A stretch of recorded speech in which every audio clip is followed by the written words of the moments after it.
আজকে কেন আবার এই প্রসঙ্গ উঠছে যে রাজনৈতিক দলগুলোকে বসে এই বিষয়ে সিদ্ধান্ত নিতে হবে? তাহলে আপনারা কি করলেন এতদিন ধরে? আপনারা সঠিক কাজটি করেননি, পক্ষপাত দুষ্ট হয়ে কাজ করছেন। আমি আজকে পরিষ্কার ভাষায় বলতে চাই যে আজকে যে দাবি দাওয়াগুলো নিয়ে কয়েকটি রাজনৈতিক দল ঘেরাও করছে, অস্থিতিশীলতা সৃষ্টি করার চেষ্টা করছে, আবার একটা চক্রান্ত করছে নির্বাচনকে বানচাল করার জন্য, নির্বাচনকে পিছিয়ে দেওয়ার জন্য, এটা এই দেশের জনগণ মেনে নেবে না।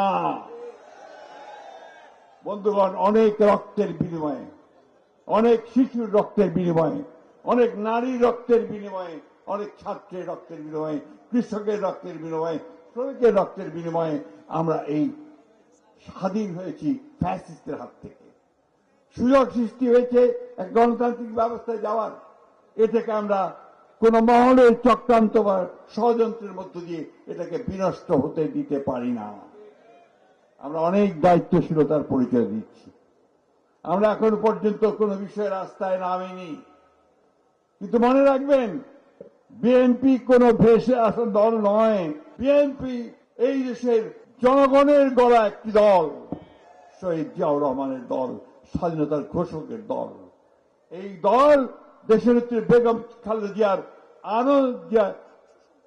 গণতন্ত্রের জন্য সংগ্রাম করা, আপসহীন সংগ্রাম করা সেই নেত্রীর দল। এই দল আমাদের সমস্ত মানুষগুলো, 60 লক্ষ মানুষের বিরুদ্ধে মিথ্যা মামলা, 20,000 মানুষকে হত্যা, 1700 মানুষকে গুম করে দেওয়া, সেই অবস্থা থেকে উঠে আসা একটা রাজনৈতিক দল। সুতরাং আমাদেরকে খাটো করে দেখবেন না বা অবজ্ঞা করে দেখবেন না। আমরা যদি রাস্তায় নামি তাহলে কিন্তু রাজনৈতিক বিষয়গুলো ভিন্নভাবে আসবে। তাই খুব পরিষ্কার করে বলতে চাই যে আপনারা এসব বাদ দিন।